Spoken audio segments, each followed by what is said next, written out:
اعوذ باللہ من الشیطان الرجیم بسم اللہ الرحمن الرحیم۔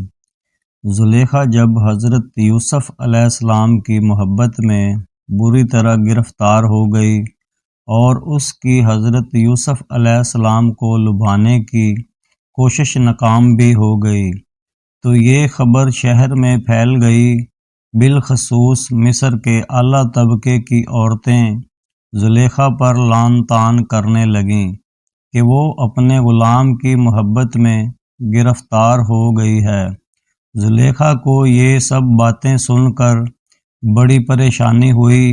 وہ اس پریشانی کے عالم میں ایک بزرگ کے پاس گئی اور ان کو بتایا کہ کس طرح عورتیں اس کا مذاق بنا رہی ہیں۔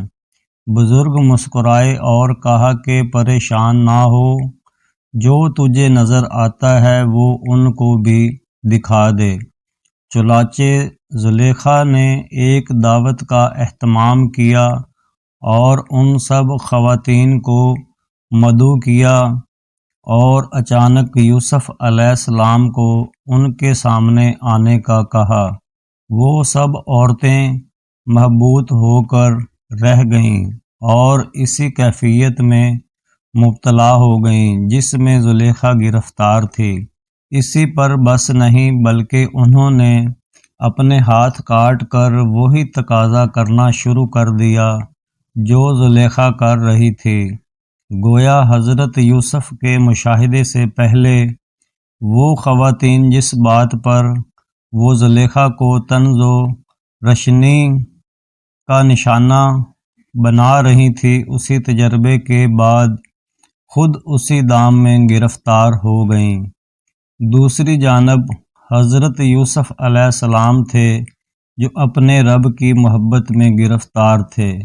انہوں نے بھی رب کی برہان کا مشاہدہ کر رکھا تھا۔ انہیں علم تھا کہ ان کے آباء و اجداد یعقوب، اسحاق اور ابراہیم کا خدا ان غیر اخلاقی باتوں کو سخت ناپسند کرتا ہے۔ چنانچہ وہ اپنے محبوب کی رضا سے بندھ گئے۔ اس نوجوانی کے عالم میں نہ صرف ان کو آفرز کو ٹھکرا دیا بلکہ خود اپنے محبوب سے درخواست کی کہ ان عورتوں سے بچنے کے لیے اگر مجھے قید بھی کر دیا جائے تو قبول ہے۔ چنانچہ درخواست قبول کر لی گئی اور قید ہو گئی۔ دونوں محبتوں کو دیکھیے، ایک زلیخا اور عورتوں کی چاہت اور دوسری حضرت یوسف کی اپنے رب سے محبت۔ زلیخا نفس کی لذت کی خاطر محبت میں مبتلا تھی تو حضرت یوسف اپنے رب کی خوشی کے متمنی۔ زلیخا کو اپنے محبوب حضرت یوسف کی پسند ناپسند کا کوئی خیال نہ تھا اور حضرت یوسف سراپا اطاعت، زلیخا ظاہری وجود کی لذت کی متمنی تھی اور حضرت یوسف باطنی شخصیت کا ابدی سکون چاہتے تھے۔ زلیخا جذبات میں بہہ کر بد کردار بن رہی تھی اور حضرت یوسف نفس پر قابو کر کے اعلیٰ کردار کا مظاہرہ کر رہے تھے۔ زلیخا چند لمحوں کی لذت پر تمام اخلاقی اقتدار قربان کرنے پر تلی تھی اور حضرت یوسف عارضی تکلیف جھیل کر خود کو بادشاہت کے لیے اہل ثابت کر رہے تھے۔ بالآخر حضرت یوسف کو رہائی ملی اور بادشاہ کا قرب نصیب ہوا، جبکہ ان تمام عورتوں کو زلیخا سمیت معافی مانگنی پڑی اور حضرت یوسف کی پاکیزگی کی گواہی دینے پر مجبور ہو گئے۔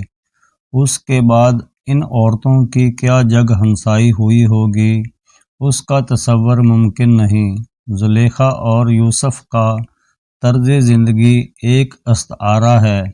جو لوگ دنیا کی محبت میں عارضی لذتوں میں بہک جاتے ہیں ان کا انجام زلیخا اور اس کی ساتھیوں کی طرح ہوتا ہے، اور جو لوگ اپنے رب کی محبت میں نفس پر قابو کر کے اعلیٰ اخلاق اقتدار کے امتحان میں کامیاب ہو جاتے ہیں، وہ اس دنیا میں بھی ترقی پا کر اعلیٰ مقام حاصل کرتے ہیں اور مرنے کے بعد بھی ابدی نعمتوں کے مستحق بن جاتے ہیں۔